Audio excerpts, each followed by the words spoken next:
जी नाज़रीन, आप लिए चलते हैं तौसा शहर के वार्ड नंबर 20 में और ये मनाज़र हैं सिटी पार्क से मुंसलिक कई गलियों के। और ये हालत ज़ार सिर्फ इन गलियों की नहीं बल्कि इसी वार्ड की मुतअद्दिद गलियां इसी खस्ता हाली से गुजर रही हैं। मौजूद है यहाँ पर हमारे रिपोर्टर गुलाम अब्बास, जिनके मुताबिक हाल ही में लगाई जाने वाली टफटेल बारिशों का मामूली सा जोर भी बर्दाश्त न कर सकी।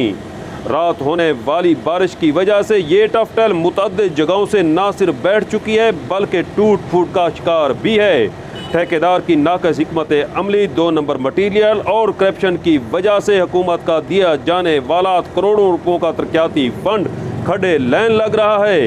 इस मौका पर मकीनों ने तौसा न्यूज़ से गुफ्तगू करते हुए वज़ीर आला पंजाब सरदार उस्मान अहमद खान बुज़दार से मुतालबा किया है कि करप्ट ठेकेदार की करप्शन के खिलाफ फौरी तौर पर एक्शन लेते हुए उसे ब्लैक लिस्ट किया जाए और इन गलियों की तामीर नौ की जाए।